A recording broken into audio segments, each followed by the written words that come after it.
नाट्यछटा सुवर्ण मध्य. लेखक डॉक्टर हिमांशु पेंडसे आणि डॉक्टर ओंकार हरिदास. दिग्दर्शक डॉक्टर ओंकार हरिदास. कलाकार डॉक्टर चेतन मस्के, डॉक्टर साधना धर्माधिकारी, डॉक्टर गिरिजा पाटील, डॉक्टर संतोष शिंदे आणि डॉक्टर हिमांशु पेंडसे. तर चला पाहूया सुवर्ण मध्य समांतर प्रवासाचा. वेळ सकाळची. प्रसंग पहिला. स्थळ डॉक्टर रुचा आणि डॉक्टर रोहित यांचे घर.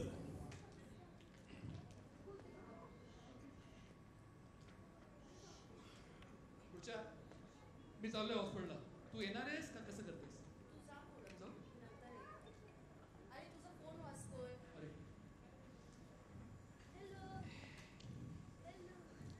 हॅलो. अरे मी सर्जरीमध्ये. थोडंसं नंतर बोलू का? हां ओके ओके. सॉरी. ओके. सत्तेन धारिते पृथ्वी, सत्तेन तप्ते रवी, सत्तेन वाती वायुच्च, सर्वं सत्ते प्रतिष्ठितम्. अर्थात truth sustains the earth, truth heats the sun, truth blows the wind. Everything is based on truth. आणि तू सकाळी सकाळी खोटं. रुको जरा, हमारा भी सुनो. सत्यम प्रियम ब्रूयात, ब्रूयात न ब्रूयात सत्यम प्रियम, ना सत्यम च प्रियम ब्रूयात, एषः धर्मः सनातनः. यानी सत्य और प्रिय बोलना चाहिए, लेकिन जो सत्य अप्रिय है और जो प्रिय असत्य है वो नहीं बोलना चाहिए. यही सनातन धर्म है. म्हणून सकाळी सकाळी हा बिचारा कोणाला तरी आपलं अप्रिय सत्य कळू नये म्हणून खोटं बोलावं लागतं. अच्छा, डॉक्टर होण्याऐवजी तू एक संस्कृत शिक्षक किंवा गेला बाजार ऍक्टर झाला असतं तरी चाललं असतं. झालो असतो. तुमच्यासारख्या सुप्रसिद्ध गायनेकोलॉजिस्ट जर स्टुडंट म्हणून मिळणार असेल तर हा सर्जन डॉक्टरी सुद्धा. बस तुझी नौटंकी. सकाळी सकाळी कुणाला तरी फसवलं फोनवर. आता मला काय रे रोहित, कसली फसवाफसवी चालली आहे? अरे सकाळी सकाळी असं बायकोशी भांडत नको जाऊ. काय ग, त्रास देतो की काय तुला हा? आता मी राहणार आहे चांगली आठवडाभर. चांगली खरडपट्टी काढते याची. अहो आई, असं काही नाही हो. सकाळी सकाळी कुणाला तरी खोटी कारणं देत होता म्हणून मीच त्याची खेचत होती. तो अगं फसवलं नाही ग. तो प्रसाद नाही का, त्याचा आला होता फोन सकाळी सकाळी. त्याचा? हो, त्याचा प्रसादचा ग. विसरली का? तो आपल्या गावाकडचा. चांगला आठवतोय मला. तुझ्या शाळेतला जीवलग मित्र ना, त्याला कसं विसरेन मी. आणि तो पण डॉक्टर झाला ना रे. हो, चांगला डॉक्टर झालाय. आपल्या मगरपट्टा चौकात त्याचं क्लिनिक आहे. तर काय झालंय, गेले 7 दिवस माझ्या मागे लागले. ट्रिपला जाऊ. अरे मग जा की. तुम्ही एवढे जीवलग मित्र बालपणीचे, जाऊया एकत्र ट्रिपला आणि मस्त मजा करा. नाही आई, कसं आहे ना, त्याचा मुलगा राहुल आणि आपला वेद एकाच शाळेत आहेत आणि एकाच क्लासमध्ये, अगदी बेस्ट फ्रेंड्स. चांगलंय की मग. मुलांना पण घेऊन जा. सगळेजण मस्त एन्जॉय करा ट्रिप. अहो नाही का? तेच तर नको आहे ना आम्हाला.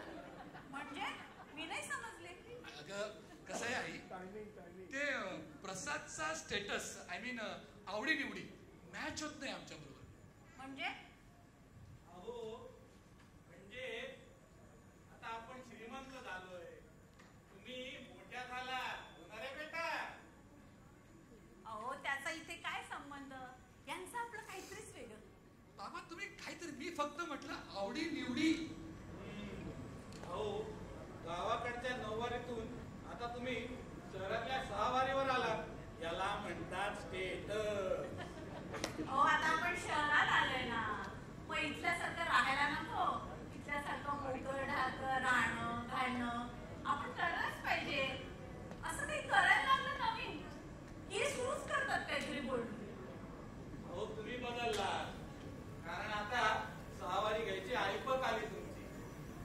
त्या प्रसादच्या आईकडे बघा जरा. अजूनही नवमारीच नेसते तिच्या, कारण ती गरीबच राहिली ना. माझ्या साडीचा रंग पोत कधी लक्षात आहे का तुमच्या? त्या प्रसादच्या आईचं तेवढं लक्षात आहे. आपलं वय काय, कुठल्या आठवणी? बाबा, तुमचा रोख कळतोय मला, पण मला मुळात गरीब श्रीमंत म्हणायचंच नव्हतं. आणि तो काय गरीब नाहीये, चांगला डॉक्टर आहे आणि चांगली चालते प्रॅक्टिस. फक्त त्याचे आणि माझे विचार जुळत नाहीत कधी कधी. म्हणजे कसं आहे नाही, एखादी ट्रिप ठरवायची म्हटली की हॉटेल शोधताना त्यातल्या त्यात स्वस्तातले बघायचे, फ्लाईटची तिकीटं वाचवण्यासाठी रोड ट्रिप काढायची आणि वेळ घालवायचा, अशा बऱ्याच गोष्टीत कॉम्प्रोमाइज करायला लागतो त्यांना त्यांच्याबरोबर. मग काय, म्हणजे अगदी लोकेशन ठरवायचं तरी ह्याचं आपलं महाबळेश्वर किंवा लोणावळा. त्याला म्हटलं अरे एकदम फॉरेन टूर नाही, पण ऍटलिस्ट गोवा किंवा काश्मीरची चालूया. तर ह्याचं आपलं एकच म्हणणं, मला परवडणार नाही. अरे तो तुझा इतका बालपणचा मित्र, जिवलग मित्र, एकाच वर्गात होतात ना, आणि आता परत एकत्र आलात. मग एकत्र तुम्ही ट्रिप काढताना सर्व खर्च तुम्ही करायचा एखाद्या वेळेला. मग काय तर हजारदा जेवायला गेला असेल त्याच्या घरी, आणि तेही फुकट. हजारदा वगैरे नाही हा, आणि फुकट तर नाहीच नाही. बाबा, आई, मी त्याला खरंच कित्येकदा मनापासून सांगितलं की बाबा तुझा सगळा खर्च मी करतो, तू टेन्शन घेऊ नकोस. पण ह्याचं आपलं लगेच आपलं काहीतरी स्वाभिमानाच्या गोष्टी, फिलॉसॉफी झाडत बसतो. म्हणे मी माझ्या मुलाला मला झेपेल, मला परवडेल तेवढंच देईल, एकदम सर्वसामान्य माणसांसारखा त्याला वाढवेल, आणि अजून काय तर त्याचा संघर्ष त्यालाच करू देईल असं काहीतरी. आणि आम्ही तर ठरवलंय, आमच्या वेदला जितकं जमेल तितकं चांगलं द्यायचं, त्याला कशाची कमी पडू द्यायची नाही. आणि आई बाबा, तुम्हाला तरी कधी आम्ही एसटी आणि बसनी आणि ट्रेननी प्रवास करून दिला?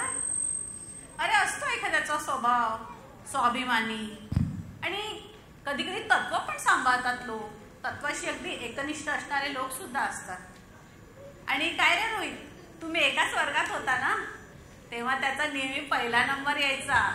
तुझं मात्र अर्ध लक्ष क्रिकेटमध्ये आणि अर्धच अभ्यासात. काय काही म्हणा, एक काकण हुशारच होता तो तुझ्यापेक्षा अभ्यासात. हो ना, पण बिचाऱ्याचे वडील मध्येच गेले. कसं कसं त्यांनी शिक्षण पूर्ण केले, पण डॉक्टर झाला बरं का. हो, फार कष्ट घेतले त्याच्या आईने त्यानं. राबली माऊली. असू दे असू दे, माझा मुलगा पण मस्त सर्जन झालाय. ते काही बिनकष्टाचं का. आणि आता कोण गेलाय पुढे आयुष्यात. अरे बाप रे, 8-10 मिस कॉल. माझा फोन सायलेंटवर होता. अगं हॉस्पिटलचा असेल, लेबर मध्ये असेल कोणतरी, एवढं काय टेन्शन घेतेस? अरे नाही रे, तुझ्या मित्राचे डॉक्टर प्रसादचे फोन येऊन गेलेत. प्रसादचा? हो. त्याचा मगाशी फोन आला होता, त्याला काहीतरी सांगायचं होतं. मी त्याला बोललो मी ऑपरेशन मध्ये, मला नाही फोन करता ना, तू फोन कर, काय म्हणतोय बघ. करते एवढे मिस कॉल म्हणजे. हॅलो, हा भाऊजी, सॉरी हा, माझा फोन थोडा सायलेंटवर होता. तो सर्जरीत असेल कदाचित. बोलला होता परवा वेळ. काय?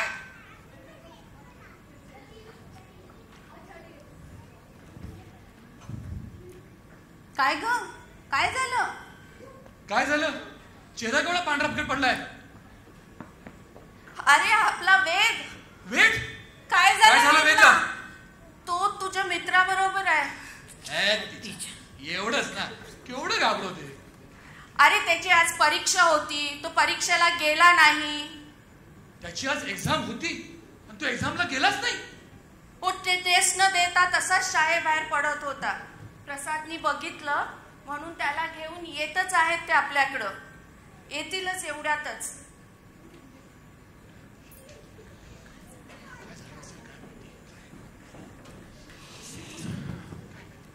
टिंग टॉंग टिंग टॉंग. अरे ये प्रसाद ये. वेद कुठे आहे? काय रे रोहित, तुझी सर्जरी होती ना? ते काय झालं ते पेशंटचं ना ओपीचं जरा फिटनेसचा रोहित, मला माहितीये तू हल्ली बऱ्याचदा टाळतोस मला. असं काही नाही रे, मी कशाला टाळेल काय. पण वेद कुठे? टेन्शन घेऊ नको, धीर धर. वेद ना तिकडे खाली गाडीत बसलाय, त्याच्या आवडत्या लेखकाचं पुस्तक दिलंय, छानपैकी वाचत बसलाय तो. अरे गधड्याने इकडे एक्झाम बुडवली आहे आणि पुस्तक काय वाचत बसलाय? कुठली एक्झाम होती माहितीये तुला? असेल कोणती तरी, ते सगळे तुला माहिती असतं. हो हो माहिती आहे ना. तो कुठला पेपर म्हणायचा? फिजिक्स केमिस्ट्री होता. माहिती आहे. असू द्या वहिनी. अहो मागच्या महिन्यात त्याला डिस्ट्रिक्ट लेवल ड्रॉइंग कॉम्पिटिशन मध्ये सेकंड प्राइज मिळालं आणि डान्स कॉम्पिटिशन मध्ये फर्स्ट प्राइज मिळालं. हेही माहित नाहीये तुम्हाला? आय मीन नव्हतं. त्याच्या प्राइज डिस्ट्रीब्युशन सेरेमनीला मी आणि माझा मुलगा राहुल आम्ही दोघंच होतो टाळ्या वाजवायला, त्याच्या जवळचे म्हणून. म्हणजे तुम्हाला हे सगळं माहित नव्हतं? नाही आई बाबा, असं काही नाही. मी जाणारच होते त्याच्या प्रोग्रामला, पण नेमकं आयत्या वेळेस एक इमर्जन्सी आली लेबरमध्ये, नाही जाऊ शकले मी. वा सुनबाई, शेवटी पेशंट महत्वाचा. मुलाचं काय? तू विसरलीस का? आपण नाही का वेदला कोणत्या तरी त्या कॉम्पिटिशन मध्ये प्राइज मिळालं म्हणून सेलिब्रेट केलं होतं. मोठी पार्टी दिली होती 2-3 महिन्यापूर्वी. सगळे VIP गेस्ट बोलवले होते, कमिशनर सुद्धा. रोहित, तुला VIP गेस्ट आठवत आहेत, पण त्याला प्राइज कोणत्या कॉम्पिटिशन मध्ये मिळालं हे आठवत नाहीये. आणि हो, त्या पार्टीमध्ये मी सुद्धा होतो. अरे हो की, तू होतास की. आता बघ, तू उगाच आम्हाला गिल्टी फील करतोस. मी होतो म्हणूनच मला चांगलं आठवतंय. केक कट करून झाल्यावर वेद 8:30-9ला झोपी गेला होता. मग मीच वेदला आणि तुझ्या आई बाबांना त्याच्या घरी सोडून आलो. आणि इकडे तुमची VIP पार्टी, गेस्ट पहाटे 1:30-2 पर्यंत चालूच होतं. हो, ड्रायव्हरला आम्हाला सोडायला वेळ नव्हता. तो कोणत्या तरी चीफ गेस्टला आणायला गेला होता तेव्हा. तुम्ही आता गप्प बसता ना? एवढे VIP गेस्ट बोलवले मुलांनी, त्यांचं स्वागत, त्यांची पाठवणी, त्यांची सगळी व्यवस्था करायला नको? हो ना, नाही तर तुम्हीच म्हणणार पाहुण्यांचा पाहुणचार पण व्यवस्थित नाही केला. आणि तुम्ही घरचे आहेत ना, म्हणून सांगितलं असेल रोहितने आई बाबांना घरी सोडायला. अहो वहिनी, हक्काने सांगितलं असतं तर जास्त आवडलं असतं मला. पण वेदला आणि आई बाबांना घरी सोडून मी माझ्या घरी पोचल्यावर मेसेज केला तेव्हा कळलं तुम्हाला. भाऊजी, हे जरा अति होतंय बरं का. आमच्या मुलावर पूर्ण लक्ष आहे. त्याच्या छोट्या छोट्या गोष्टींसाठी एक 24 तास कामवाली ठेवलेली आहे. ती बघते सगळं, त्याला काय हवे नव्हे ते. अरे शेवटी आम्ही पण डॉक्टरच आहोत ना, म्हणजे त्याच्या सर्वांगीण विकासासाठीच करतोय आम्ही सगळं. त्याला चांगलं हेल्दी एन्व्हायरमेंट मिळावं म्हणून एका पुण्यातल्या महागड्या सोसायटीमध्ये सर्व अम्युनिटी सकट फ्लॅट घेतलाय, महागडे क्लासेस लावलेत आणि स्पोर्ट्सचं म्हणशील तर त्यात पण काही कमी ठेवलं नाही बरं का. पुण्यातल्या चांगल्या नामांकित क्रिकेट अकॅडमी मध्ये त्याचं कोचिंग चालू आहे. आता बोल. गॅजेट्स, शूज, क्लोथ, कपडे, नुसतं बोलण्याचा अवकाश आहे. ब्रँडेड मिळतं सगळं त्याला. वा, उत्तम. अगदी पाण्यासारखा पैसा खर्च करताय वेदवर. आणि त्याचा मोबदला म्हणून त्याने परीक्षेत पहिला नंबर मिळवावा, एखाद्या कॉम्पिटिशन मध्ये प्राइज मिळवावं, एवढी तर माफक अपेक्षा आहे तुमची, नाही का? बरोबर आहे, त्यात चुकतं काय? म्हणजे तुला असं वाटत नाही का की राहुलचा पहिला नंबर यावा किंवा त्याला नेहमी तो जिंकत असावा म्हणून? वाटतं ना, नक्कीच वाटतं. मग त्याला आपण नको त्याला म्हणतात का? अरे हे महागडे क्लासेस, हे कोचिंग, हे ट्युशन, या सगळ्यांना पैसा लागतो रे. पण त्यासाठीच तर दिवस रात्र लागतो ना आपण. आणि मग त्यात नाही मिळत पुरेसा वेळ तर द्यायला. रोहित, अरे वेदला फुटबॉलमध्ये इंटरेस्ट होता, पण फुटबॉलला भारतात फ्युचर नाही म्हणून क्रिकेट खेळायला भाग पाडलास तू त्याला. असो, मला सांग, त्याचा डान्स बघितलास का रे कधी? जरा जास्तच अपेक्षा करतोय नाही का? तुमच्या बिझी स्केड्यूल मध्ये असा एखादा प्रोग्राम अटेंड करायला वेळच मिळत नसेल तुम्हाला. जाऊ दे, चित्र, वहिनी त्याची चित्र बघितलेत कधी? अहो काय कमालीचा कलाकार आहे माहितीये. भाऊजी, खरंच त्याला वेळ सोडला तर आम्ही कशाचीही कमी पडू देत नाही.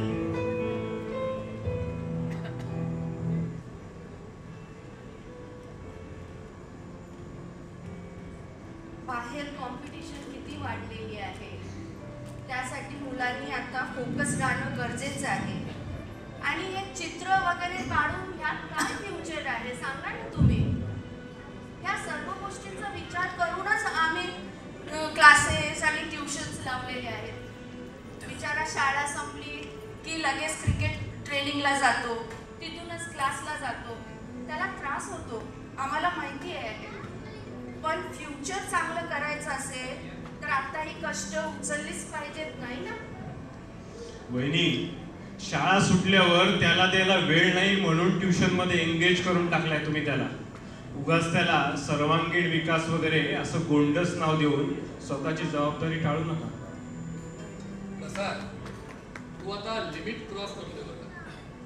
म्हणजे आमच्या मुलाला काय पाहिजे हे आमच्यापेक्षा तुला जास्त माहिती. म्हणजे आमच्या मुलावर आमचं प्रेमच नाही, तुला असं म्हणायचंय का? हा, बोल ना. रोहित, रोहित, हे बघ मला काय सापडलं. काय? वेदच्या रूम मध्ये काय? पत्र दिसतंय. वाच बरं. मी वाचते. प्रिय आई बाबा, थोडं बोलायचंय तुमच्याशी. बाबा, तुला माहितीये मागच्या आठवड्यात शाळेत काही मुलांनी मारलं मला.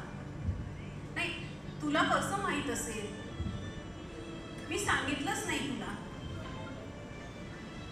आय मीन तुझी अपॉइंटमेंटच नाही मिळाली मला. तसं मी फाईट केलं त्यांच्याशी, पण ते जास्त होते म्हणून हरलो.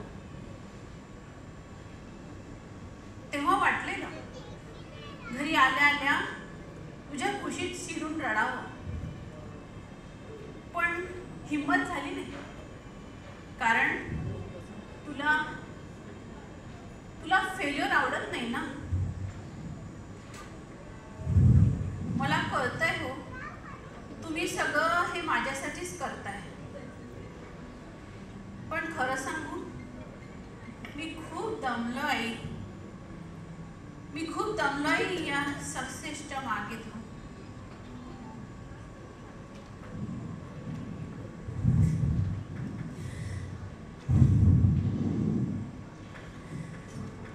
देहाई, मी वाचतो पुढचं पत्र.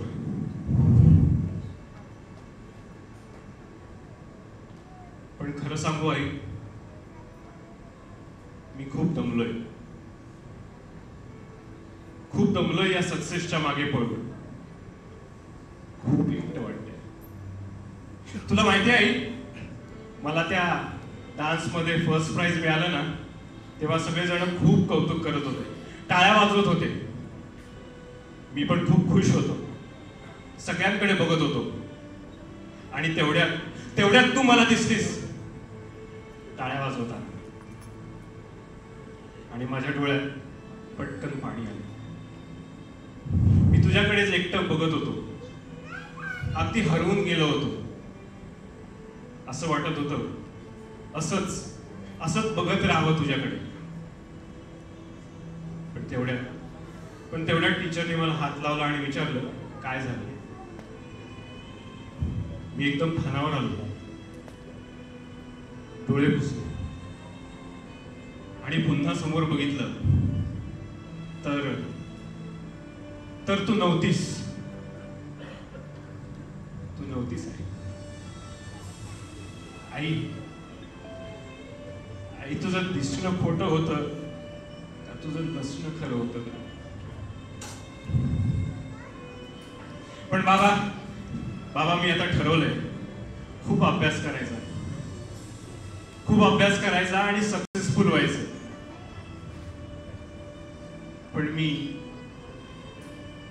पण मी हॅपी होईन का? मी हॅपी होईन का? Yours sincerely, Ved.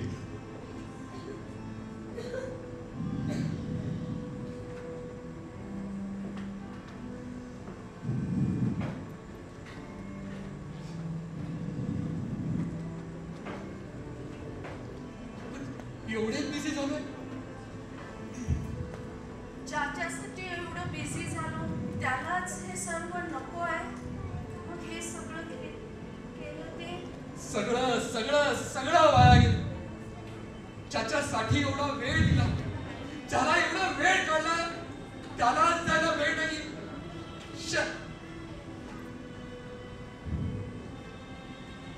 मुलांना इतकं निराश होण्यासारखं काही नाही. तो तुम्हाला दोष देत नाहीये. तो तुमच्याकडनं एक माफक अपेक्षा ठेवतोय. तुम्हाला तुमचा थोडासा वेळ मागतो. आणि अशी हताश करण्याची शिकवण दिली आहे का डॉक्टर आम्ही तुम्हाला? अरे तुम्ही दोघं एवढं करताय त्याच्यासाठी, तरी तुम्हाला एवढं वाईट वाटतंय. आम्ही तर तुम्हाला काहीच नाही देऊ शकतो. फक्त वेळ दिला, तोच होता भरपूर आमच्याकडे. रोहित, तुला आठवतंय? तुला क्रिकेट खूप आवडायचं. तुला काय वाटतं? आम्हाला माहिती नव्हतं ते. तू क्रिकेट पण किती छान खेळायचं. पण नव्हती तेव्हा परिस्थिती आपली. पैशाच्या कमतरतेवर शिस्त आणि तत्वज्ञानाची चादर टाकून झाकून टाकल्या. किती वाईट वाटलं असेल. विचार कर, आपलं पोरगं इतकं चांगलं क्रिकेट खेळतंय, पण त्याच्या क्रिकेटवर पैसा उडवू शकत नाही आपण. विचार कर. खूप चांगला क्रिकेटर झाला असता कदाचित, पण नियतीच्या मनात वेगळंच असतं, कायमच. म्हणून तुम्हाला सांगते, आयुष्यातल्या खऱ्या आनंदासाठी अत्यंत आवश्यक एक गोष्ट म्हणजे आपल्याला हव्या असलेल्या काही गोष्टी न मिळणं. होय, आपल्याला हव्या असलेल्या काही गोष्टी न मिळणं. रोहित, वहिनी, अरे आपल्या मुलांच्या सक्सेससाठी सगळेच प्रयत्न करतात. नाही, करायलाच पाहिजे. अरे पण दरवेळी जिंकण्याचा अट्टहास कशाला? त्यांना जर्नी एन्जॉय करू दे, फेल्युअर्स येऊ दे, तरच सक्सेसचा खरा आनंद कळेल त्यांना. आणि विन्स्टन चर्चिलनी म्हटलंच आहे, success if not final, failure is not fatal. It is the courage to continue that counts most. आणि म्हणूनच सक्सेस आणि सॅटिस्फॅक्शनचा सुवर्ण मध्य साधणं खूप गरजेचं आहे. बरोबर ना? होय.